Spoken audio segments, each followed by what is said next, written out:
Assalamualaikum warahmatullahi wabarakatuh. Perkenalkan, nama saya Rati Halimatus Sadiah. Saya dari Universitas Yusuf Tangerang. Di sini saya ingin menceritakan sejarah peradaban Islam klasik dan pertengahan. Ya. Yang pertama ada sejarah, pengertian sejarah. Sejarah secara etimologis berasal dari bahasa Arab, yaitu sejarah yang berarti pohon. Dalam bahasa Inggris, istilah sejarah disebut history yang mempunyai arti pengetahuan tentang gejala-gejala alam, khususnya manusia yang bersifat kronologis. Pengetahuan serupa yang tidak kronologis diistilahkan dengan science. Oleh karena itu, dapat dipahami bahwa sejarah itu adalah aktivitas manusia yang berhubungan dengan kejadian-kejadian tertentu yang tersusun secara kronologis. Menurut pandangan waktu itu, istilah sejarah dapat diartikan secara sempit dan luas. Dalam arti sempit sejarah adalah dimulai semenjak manusia mengenal tulisan. Sedangkan sejarah dalam arti luas adalah pengetahuan yang berhubungan dengan peristiwa atau kejadian yang terjadi di dalam kehidupan masa lalu termasuk masa persejarahan. Pengertian sejarah juga berarti ilmu pengetahuan yang berusaha untuk menggambarkan atau menjelaskan fenomena kehidupan sepanjang terjadinya perubahan karena adanya hubungan antar manusia terhadap masyarakat. Selanjutnya, dari beberapa pengertian sejarah di atas dapat dipahami bahwa sejarah adalah ilmu pengetahuan yang tersusun secara kronologis untuk menjadi pelajaran bagi manusia yang hidup sekarang maupun yang akan datang. Selanjutnya ada pengertian peradaban. Peradaban adalah suatu istilah yang digunakan untuk menyudutkan bagian-bagian atau unsur-unsur suatu kebudayaan yang dianggap harus maju dan indah. Peradaban adalah untuk menunjukkan keadaan peradaban memiliki tabiat dan pengendalian diri yang menyangkut sopan santun, budi bahasa, dan kebudayaan suatu bangsa. Kata peradaban adalah terjemahan dari bahasa Arab yang artinya al-hadoroh, yang jika diterjemahkan ke dalam bahasa Indonesia berarti kebudayaan. Padahal setiap peradaban digunakan untuk bagian-bagian dan unsur-unsur dari kebudayaan yang halus dan indah. Selanjutnya ada pengertian kebudayaan. Kata kebudayaan dalam bahasa Arab adalah al-thaqafah. Tetapi di Indonesia, di Arab juga di Barat masih banyak hal yang sinonimkan dua kata kebudayaan. Arab al-thaqafah, Inggris culture, dan peradaban Arab al-hadoroh, Inggris civilization. Menurut ilmu antropologi, sekarang kedua istilah itu dibedakan. Kebudayaan adalah untuk ungkapan tentang semangat mendalam suatu masyarakat, sedangkan manifestasi kemajuan mekanis dan teknologi lebih berkaitan dengan peradaban, kebudayaan, dan banyak direfleksikan dalam seni, sastra, religi, atau agama dan moral. Maka peradaban terefleksi dalam politik, ekonomi, dan teknologi. Selanjutnya ada pengertian Islam. Secara etimologis, kata Islam berasal dari kata salima yang berarti selamat, atau bentuk masdar dari kata aslama yuslimu islaman yang berarti berserah diri masuk dalam kedamaian. Kata Islam berasal dari bahasa Arab salima yang berarti selamat sentosa.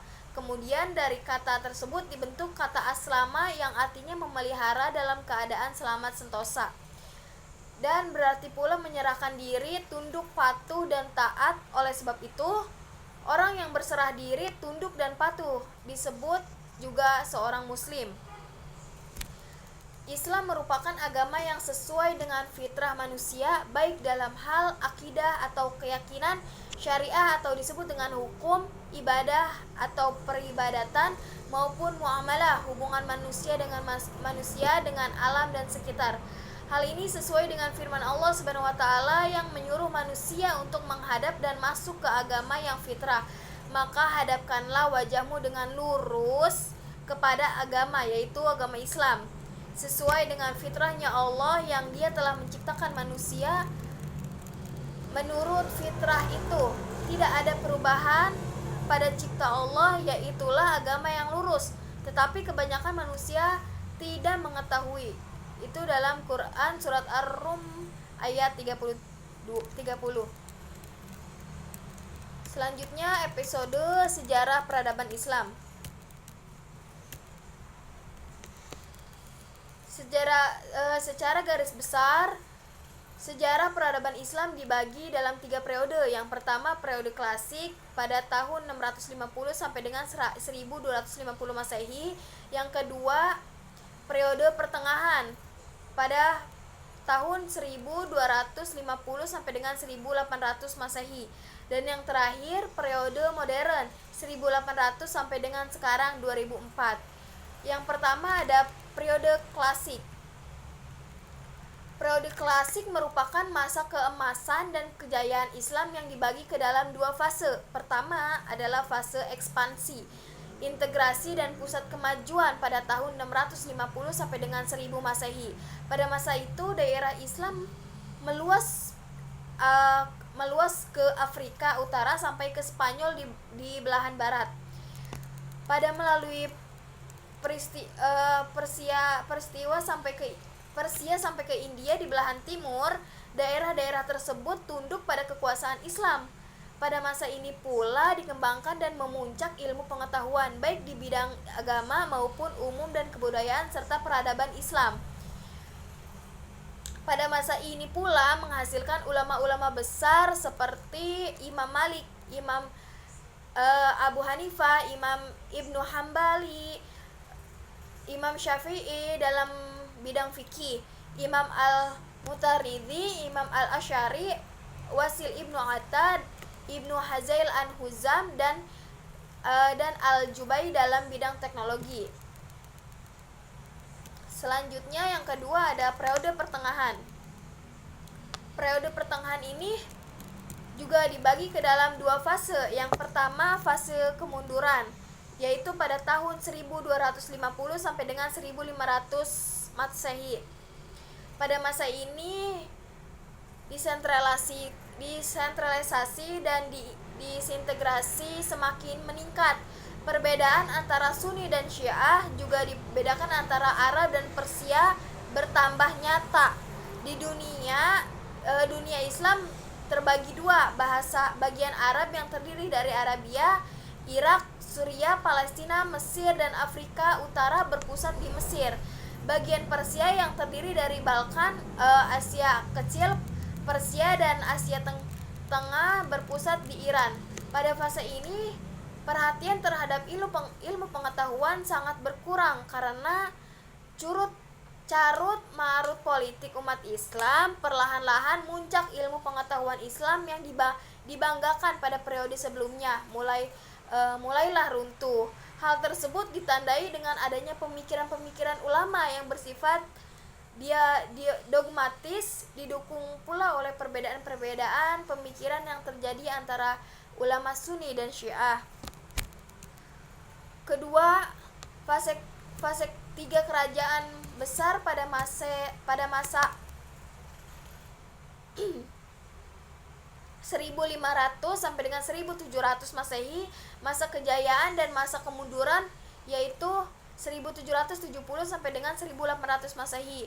3 kerajaan tersebut adalah kerajaan Turki Utsmani di Turki, kerajaan Islam. Pada 3 kerajaan besar disebut terlihat dalam bentuk arsitek sehingga sekarang dapat dilihat dari Istanbul, Iran, dan Delhi. Kurangnya perhatian terhadap ilmu pengetahuan menjadi salah satu sebab kehancuran dari 3 kerajaan besar. Kerajaan Safawi dihancurkan oleh serangan bangsa Afgan. Kerajaan Mughal hancur oleh serangan kerajaan di India. Sedangkan kerajaan Utsmani runtuh karena serangan pasukan negara-negara Eropa. Umat Islam pada fase ini semakin terbelakang dan terpuruk, sedangkan Eropa semakin kaya dan maju. Penjajahan Barat dengan kekuatan yang dimilikinya menyebar luas ke negara-negara Islam. Ditambah lagi berkuasa Napoleon atas Mesir pada tahun 1748 Masehi yang merupakan salah satu pusat peradaban Islam. Dan yang ketiga periode periode modern. Periode modern pada tahun 1800 sampai dengan 2004 sekarang ini merupakan zaman kebangkitan umat Islam berawal dari kehancuran 3 kerajaan besar dari jatuhnya Mesir ke tangan Barat, membuat pemuka Islam tersadar bahwa Barat telah timbul peradaban baru yang lebih tinggi dan merupakan ancaman bagi umat Islam. Para pemula Islam mulai memikirkan bagaimana cara meningkatkan mutu dan kekuatan Islam kembali supaya tidak statis dalam keadaan terpuruk. Pada periode klasik, orang Barat kagum melihat kebudayaan dan keberadaban umat Islam. Pada masa modern, justru umat Islam yang kagum dan terheran-heran melihat kebudayaan dan kejayaan Barat. Umat Islam kagum akan kecanggihan teknologi modern yang dimiliki Barat. Sehingga pada periode modern ini, pemikir-pemikir Islam mencari ide dan gagasan bagaimana mengatasi kelemahan dan keterpurukan umat Islam, sehingga perlu adanya pembaharuan dalam Islam ini. Dan dari penjelasan yang saya jelaskan tadi dapat dilihat perjalanan sejarah naik turunnya peradaban Islam mulai dibentuk pada masa Nabi, mengalami perkembangan pada masa dinasti Umayyah, dan mengalami masa keemasan dan puncak kejayaan pada masa dinasti Abbasiyah. Kemudian memasuki